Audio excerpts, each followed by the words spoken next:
Welcome back to the Anti-Meta Meta Club. This week's race C is an hour long, potentially wet with completely random weather, and it's Group 3, so you know there are a lot of different cars available. There's not a super clear meta, especially given how weird the weather is, but I've got a good anti-meta car. Let's get into it. The anti-meta car of the week is the RS01.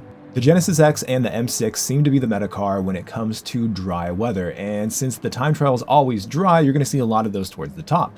The Porsche is up there as well, but I do think that in the rain, the Porsche is absolutely the king.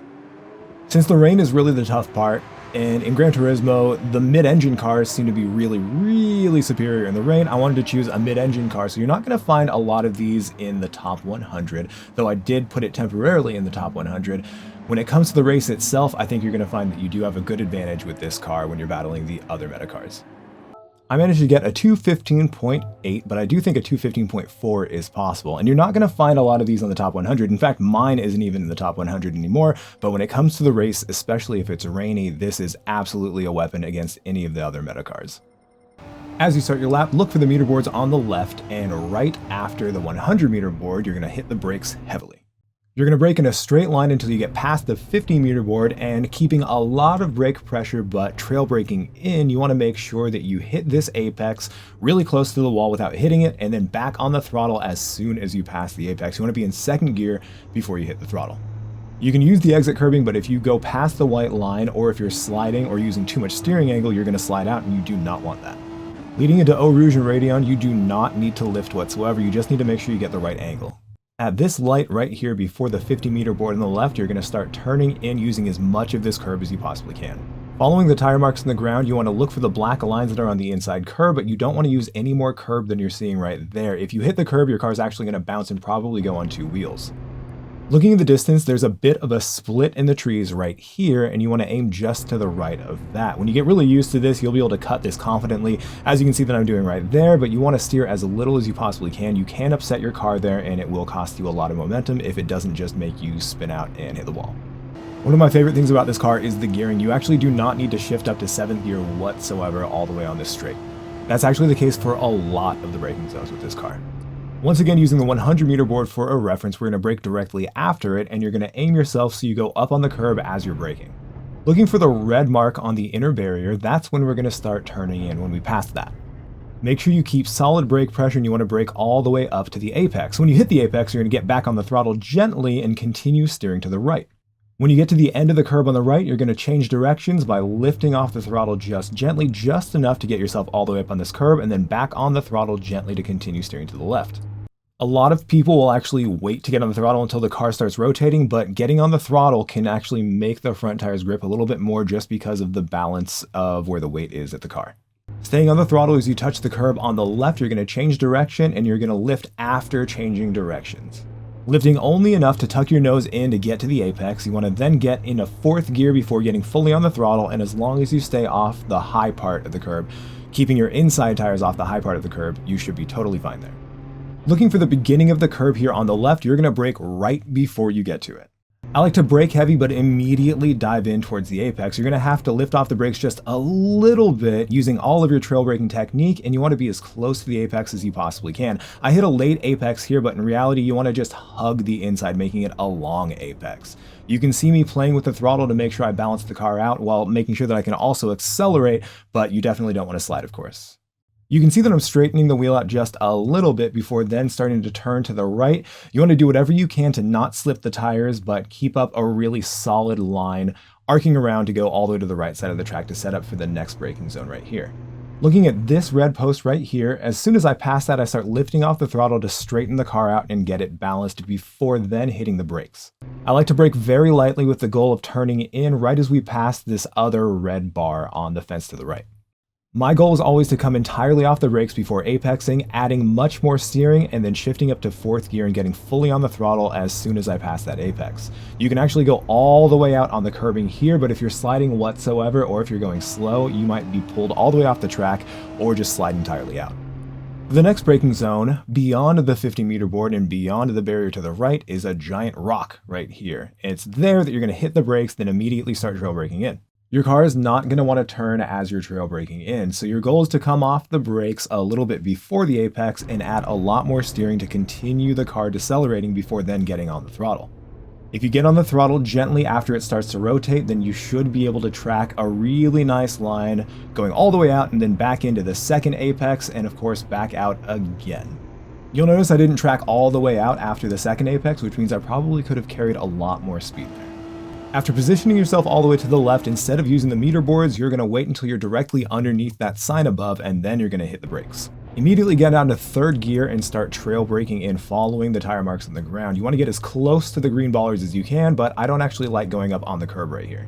Aiming to exit about mid-track, we're going to look for the beginning of the sand on the right. At that point, we're going to switch directions, and after switching directions, then you're going to gently lift off the throttle. No need to brake here. As we lift entirely off the throttle, you're going to add a lot of steering with the goal of hitting the apex right after that last green bollard right there, and I do like to use the curb here.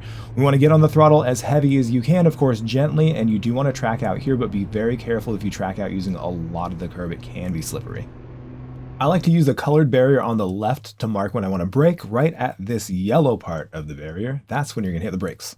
This is another corner where turning on the brakes is going to be really difficult, so you've got to come entirely off the brakes, add more steering, and then of course get on the throttle as soon as you possibly can, as soon as you hit that apex. Some people track out all the way onto this curve. I like to keep my right tires on the white line, but you can actually go beyond that.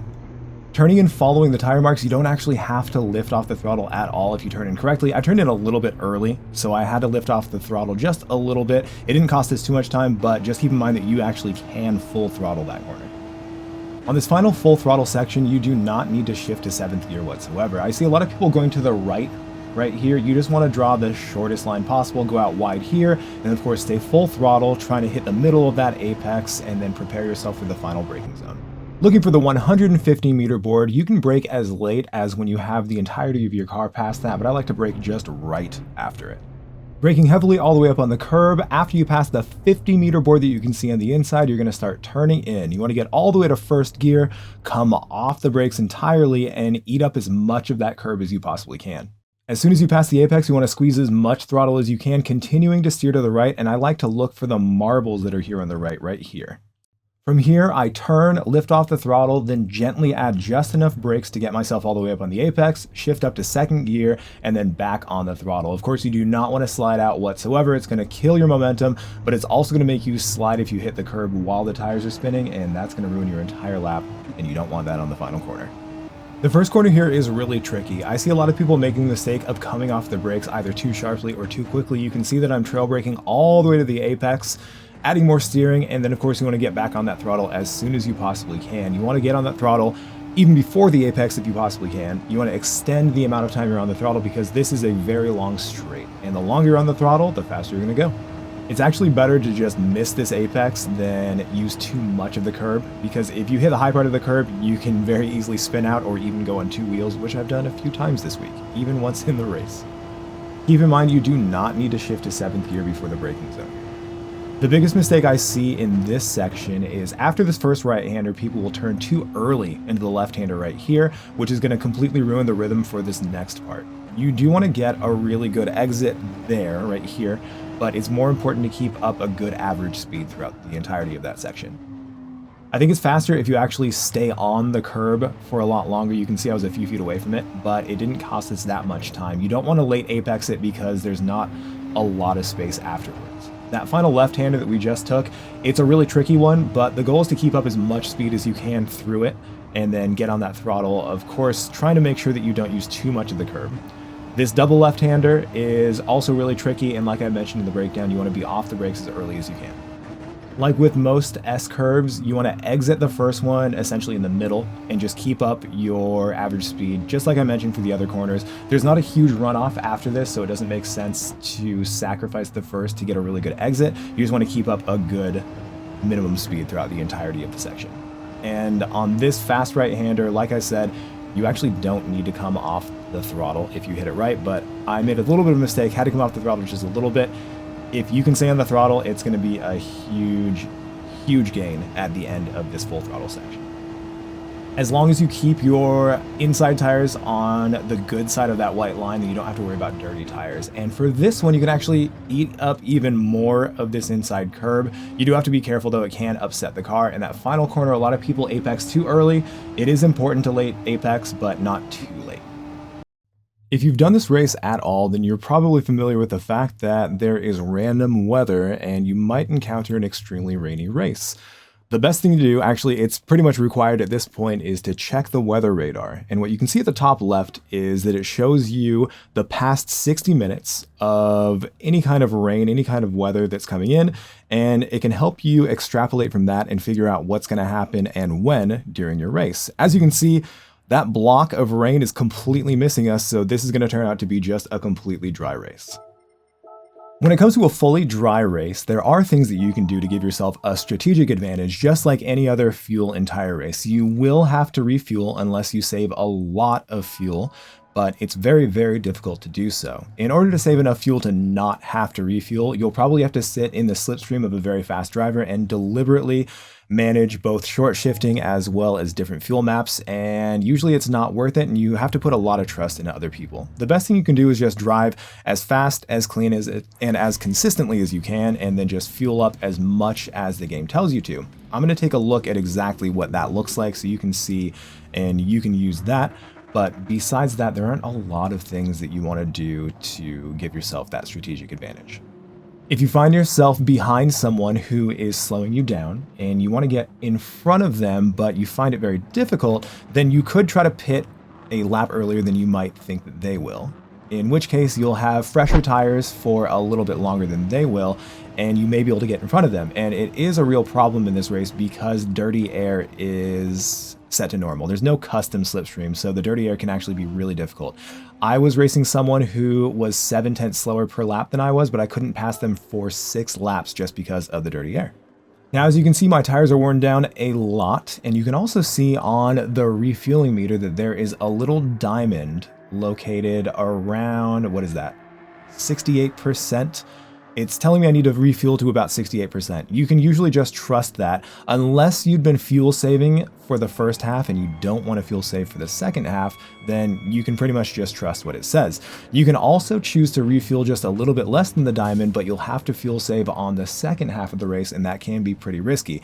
It might be worth it though if you can get ahead of someone who was holding you back. As you can see, I was already something like 10 seconds ahead of anyone, so I just refueled as much as I could, and then I didn't really have anything to worry about after that. Just to give you a taste of what this car is capable of in the dry, I started in 10th place and I am finishing with just enough fuel, kind of worn tires, 18 seconds ahead of anyone else. And I did manage to hit a 2:16.6 in the race. I could hit a 2:16.3 or even faster, but there you have it. That's your dry race. But now let's get on to the really important stuff. What do you do when it's a wet race? So once again, as soon as the lobby loads, you want to make sure that you immediately click over and check out the weather forecast. Usually when it rains, you're going to see this really long bar that kind of moves perpendicularly over the spot of the track. And right here we can see very clearly that there's going to be some rain. About 20-ish minutes out, the rain is 20 miles away, and so you can see somewhere towards a little bit before the middle of the race, we're going to get some rain. You may notice that it doesn't look like the darker spots of the rain are going to cover the track, but it's going to be rain throughout the entirety of the race as soon as the rain starts. So with that in mind, I thought wet tires would be the key.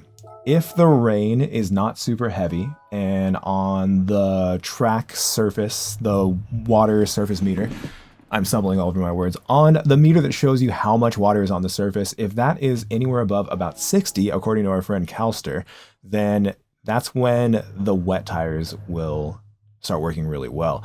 If it's below that, the intermediate tires are going to work, but it's kind of a gamble. Now, since it looked like the rain was not going to stop, I assumed that it would just continue to accumulate, and that gamble ended up paying really well for me. The first thing I want to talk about is starting position. If you start anywhere after position 9, actually I think it's position 8, then you're going to be in the middle of the chicane or at least negotiating a corner as you start. And that can both cause you to slip out or at least slow you down. So you're going to find a lot of people up bunched together leading into T1 and beyond, and then another bunch of people who had to start on the curbs. So hopefully with this guide, you'll be able to start better than P9, but if not, be very careful at the very beginning because you're going to be in a weird position like I was right here. Now, I was used to this. I've been racing this track for a long time, and I'm used to Gran Turismo starting us like this. It's really unfortunate that they do this, but it is something you have to pay attention to. The gap is actually so bad that I wasn't able to catch the next person until something like turn 4 or 5. Now, the car does handle very similar when it has weight in it and as the tires are starting to go, as it does in time trial, but when it comes to dirty air, when you're within about a second of the people in front, you're gonna have to start driving just a little bit different. You're gonna have to brake a little bit early, turn a little bit early, and be very wary when you get on the throttle that you're not gonna understeer because the aero wash is really bad with the dirty air here. I'm about to talk about dirty air, and I'm realizing that a lot of people end up playing Gran Turismo because they're gamers, not necessarily racers, so you might not actually know much about dirty air. Instead of talking entirely about what dirty air is, if any of you have any questions about dirty air, please ask in the comments. So I'm just going to go on and discuss what you can do to combat the dirty air, assuming that you guys do know what I'm talking about. GT7 has custom slipstream settings that they use sometimes, but this week they did not, which means that the dirty air is going to be really bad. So it's going to be really difficult to actually use and take advantage of the slipstream. The only thing you can really do to get used to the dirty air is spend a lot of time in the dirty air. You're going to notice that your car doesn't quite handle as well as it should. The car can sometimes be a little bit unstable, and it's definitely not going to be exactly the same when you're following closely, but like I said, the best thing you can do is just spend as much time as you can in that dirty air.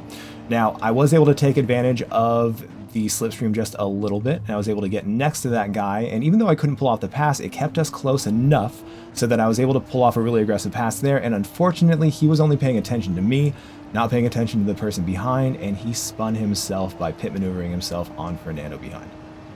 Of course, a part of me is thinking that's racing, that's the kind of thing that happens, but I also kind of feel bad because that guy did everything he could to give me space despite the fact that I was extra aggressive, so he's exactly the kind of guy I like to race against, and he deserves a little bit better. It was his fault, but I wish it didn't happen to him. Jumping ahead to the next lap, I do want to show you some of the strategies for overtaking people and also things that you need to watch out for, specifically on this track. So we're going to go ahead and look at this battle that I had with Marvin. It didn't end up very good for him, and I'm going to try to break down exactly why. I'd like to hear your comments on the situation, and if you think this is my fault or his fault, I'm kind of bearing the lead here. You're definitely going to figure out by what I'm saying right now that there is a bit of an incident, but I'll let you decide. Now, he slid out, he made a mistake there, and as you can see, I jammed on the brakes to try to avoid hitting him. I get back on the throttle, I bumped him a little bit, but it didn't change his line. In fact, it probably gave him a little bit of a boost there, but it seemed pretty obvious that with that penalty and the way he's driving, he might be a little bit flustered here. He went all the way on the curb, that pushed him wide, so I tried to make use of the gap. He closed the gap, I gave him a little bump. Again, it didn't actually change his line. In fact, it probably gave him a boost, but when I went for an outside pass here, he missed his apex and actually ran into me. That's a pretty common mistake for people who are really over defending, and because he made another mistake here, I decided to slide up on the inside and try to make a normal pass. He didn't like that. He braked early and then just drove straight into me. Now, that to me looked like it was a deliberate dirty move. He braked really early and then, of course, took that inside line that doesn't make any kind of sense, driving directly into me and spun himself. So naturally, it looked like karma took care of him, but I don't think he seemed to agree with that because he sent a nice message in chat. Now, I really don't think that was my fault. I was being aggressive because that's what you've got to do, especially in dirty air conditions, but I'm not going to sit by while someone is both running into me as well as slowing me down, slowing me way down, putting a huge gap between myself and the next people. But I just thought it was really insane that he blamed me for that. I've never really had an issue with that guy before, but again, I'd like to hear your thoughts in the comments. Jumping forward again to our next encounter, once again I found myself at Puhan trying to make a move on someone, and it looked like Mac made a bit of a mistake, but it wasn't enough for me to really get next to him. I did position myself in case the opportunity arose, but he started defending, so I went to take the normal line, and he did really well making his car real big, so he did a good job defending there. As it came to the next corner, I wasn't actually planning on making a move, but he decided to defend anyways, and that is when I knew I had him. When people are defending, even when I don't make a move, that means that they know I'm faster, or at least they're afraid that I'm faster, and he's going to have a compromised line going onto the straight. If I can get a really good exit and stick close to his bumper, then I should have an opportunity to pass in the next braking zone, if not before. Now, because it is the Genesis X, there's not much that I can do to actually get next to him, especially in this car. I did have to lift slightly there to make sure I stay on the line, but I was able to get close to him. And here, I like to pretend I'm not going to defend, so at the last second, I can then go and make a late braking pass. And as long as you stick on the apex and you don't make any contact, then you're good. Now, he unfortunately made a bit of a mistake and pushed someone else off. He actually pushed off someone who could have been a threat to my victory here. So as much as I don't like winning like that, it is a really good feeling when you have some free air.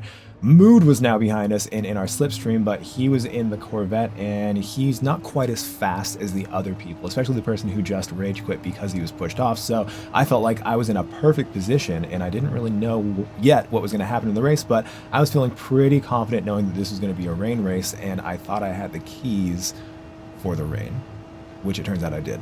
You'll see.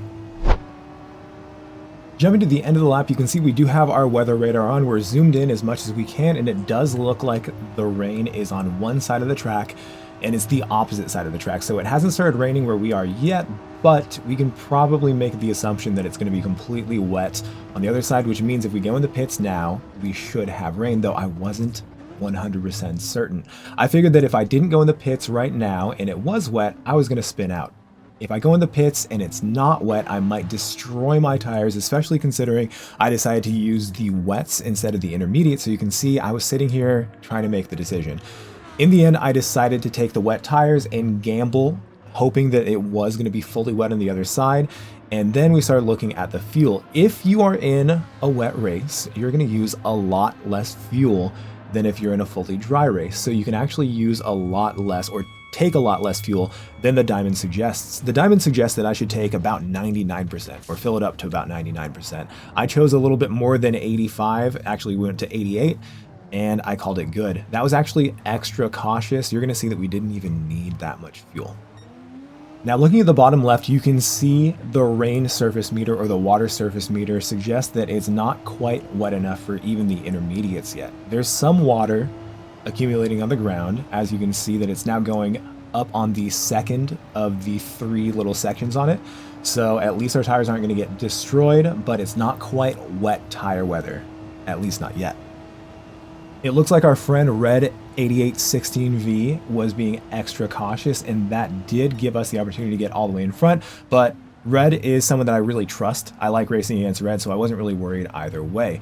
With this person, Philum, he showed exactly what my greatest fear was. He didn't go to the pits, and he didn't take wet tires, and he immediately spun out there. So right then and there, I realized that my decision was the correct decision. At least going to the pits was. I wasn't quite sure if wet tires were the best yet, but I at least knew that it was right for me to go in the pits. And as you can see by Mac, who we had passed earlier, and our friend Outlaw, I'm so sorry, Outlaw, they made the wrong decision there, and they ended up completely spinning out, essentially ruining their races. Now you may notice that I'm taking kind of weird lines, and some of you probably know why that is. I'm not quite sure if it was the right time to start doing this, but when you have lots of race cars going on any kind of racetrack, then the rubber from the tires actually builds up on the asphalt.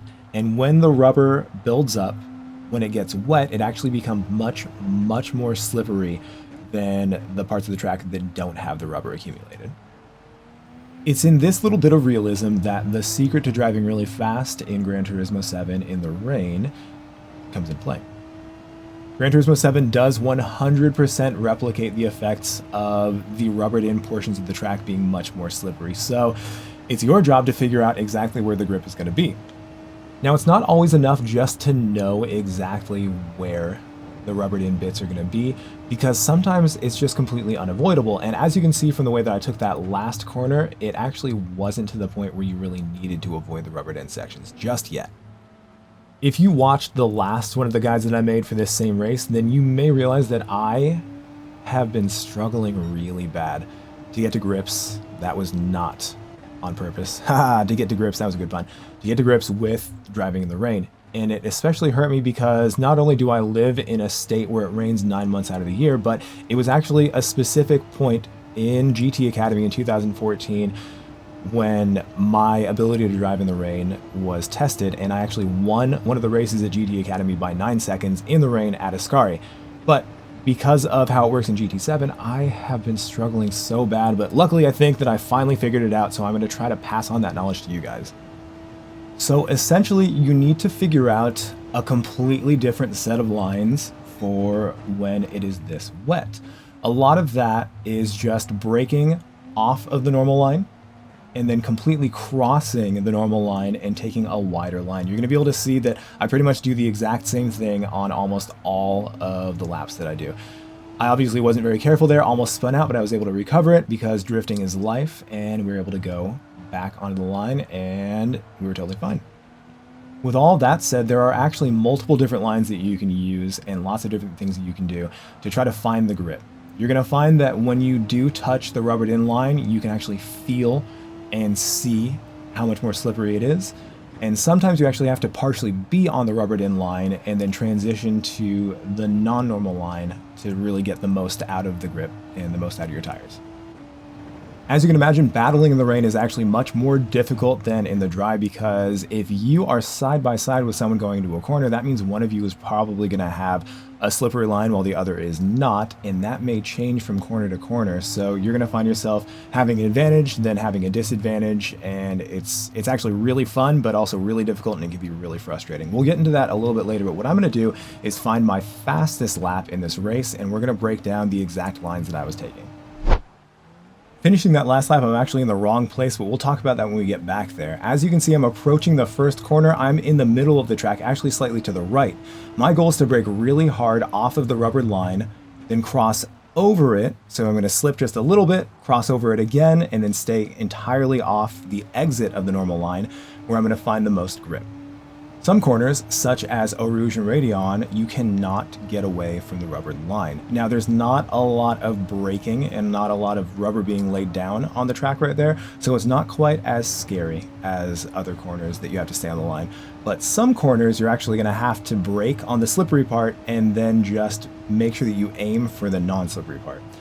Right here, we're in the middle again. We're going to brake really hard a little bit early. We're going to cut across the line. You can see the car got a little squirrely there. And then we're going to stay about a car width away from the apex for both of these two corners. For this next corner, we're going to brake to the left of the line just briefly, and then we're actually going to exit on the line because there's not a lot of rubber being laid down there.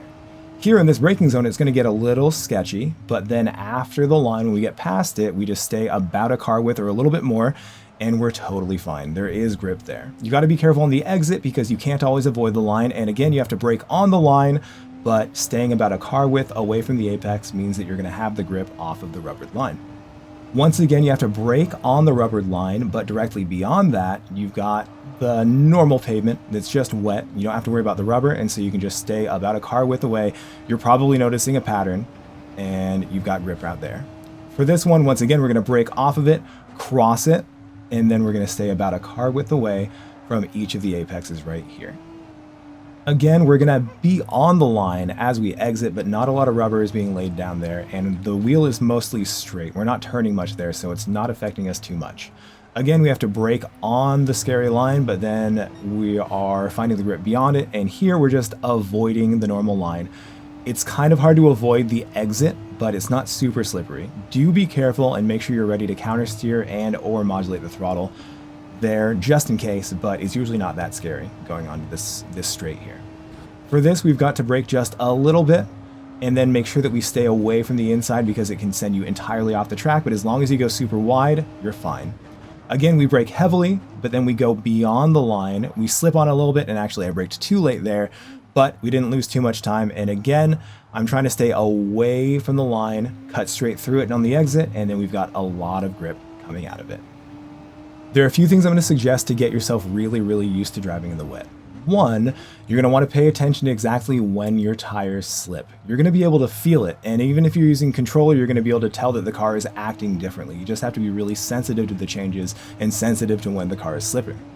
Some people actually turn on the suggested racing lines so they know exactly what to avoid, and they can kind of build their lap. Essentially, you're just going to devise a completely different lap for when it's really wet than you would use for when it's dry, and then you just have to copy and paste for each of the laps. There wasn't a ton of action. Actually, there was a ton of action, but I did not like how it went down, and instead of trying to call out someone for what I saw as bad driving when they thought I was bad driving, We're just going to avoid that entirely, and we're going to look at the battle that I had with Carson to really show you what it's like to battle on and off the slippery parts of the track. Full disclosure, Carson was actually on intermediate tires, which are not as good when the track is this wet, but the lines still definitely apply, at least when it's this wet. So all of the stuff we're talking about does apply, but he's actually at a disadvantage because he was on the wrong tires. He is in a better car though, so maybe it evened out, but either way, I'm going to show you what it's like to battle against someone using the correct lines. Now you can see that he was on the rubbered line. He had to go a little bit slower. I was able to maintain more speed because I was off of the rubbered line. As I went in the braking zone, I started off of the rubbered line, but then transitioned past it. And again, you can see that I'm cutting in and out of the rubbered line. And while he tries to accelerate on the rubbered line, you can see that he loses all of his traction, and I was able to rocket straight past him. Making sure that I could defend, I'm in the middle of the track, I cut straight past it, then cut back in past it again, and I'm accelerating on the part that has a lot of grip. He was wise to that, and he accelerated in the same area that I did, but as you can see, because of the tire difference, I was able to pull away there. There aren't a lot of examples that I can show you right there, but you do need to be aware of where the grip is and try to position yourself in a place where you can take advantage of that and or put your opponent at a disadvantage. There's one more thing I want to show you, and that's when the track starts drying, which is something that can definitely happen here, and then the tire choices are going to make a really big difference. Now, as I discussed before, Carson was actually on the intermediate tires, which are much better when it comes to just slightly wet or just damp tracks. You can see I'm actually on the normal racing line now because with the amount of water that is on the track now, which you can see on the side, it's a lot less slippery. Even though I did slip a little bit there, most of the track is where you can see the drawing line going to be a lot more grippy on the rubber line, so we want to start using the normal line again. You still have to be very careful, and of course if you transition from the drawing line to one of the more wet parts of the track, it can be really sketchy, making the car's grip unbalanced between the tires. But as long as you stay on the drying part, you should be totally fine. Now, as you might have seen at the beginning of this lap, I was 28 point something seconds ahead of Carson, who was on the intermediates, and now he's cut an entire second out of me because once again, the intermediates are better in these conditions versus the wets in the very wet conditions. Like I mentioned earlier in the video, Calster did mention that about 60% of that water surface meter is indicative of when you want to use the wets, and you also want to avoid the normal racing line. Now, if you remember from the beginning of the video, I thought that Marvin had driven me dirty by deliberately running into me and then blaming me, so I definitely had a little bit of a laugh when I saw him driving himself directly into a wall and then rage quitting after I fully lapped him. I am not sorry about that. Back to the race itself, I'm probably reiterating for like the 50th time, but when it starts drying off and you can actually see the drying line, regardless of if you have wets or inters, you can start taking the normal line instead of avoiding it. And you can see exactly where that is because, of course, it is drier. It does look drier. Now, I did a test a couple years ago, and Gran Turismo does not dry based on where the cars drive. It is a predetermined line for where it dries. So if you just learn where that line is, then you can learn to avoid it or use it when you should avoid it or use it. Now, as you saw, I was 28 seconds ahead of Carson with just 2 laps to go. And now at the end of the race, I'm only 21 seconds ahead of him. And I finished even with less time than that. It really shows the power of choosing the right tires or what the wrong tires can do.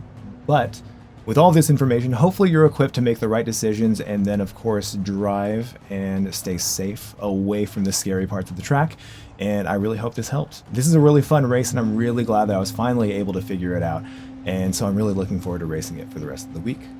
Again, if you have any questions or comments on the incidents that I had, or if you want to know more about dirty air or anything else when it comes to the strategies or just driving in the rain, please don't hesitate to ask. As always, thank you very much for watching my video. If you liked what you saw, please don't forget to like and subscribe. I do want to apologize for not being here last week. I actually had one of the best trips I've ever had. I got to drive real cars with Samantha Tan Racing, and I'm about to make a video for that, so stay tuned. I'm going to leave you with a look at my current members. I love every one of you. Thank you very much. It really means the world to me that you guys support me the way that you do. Thank you.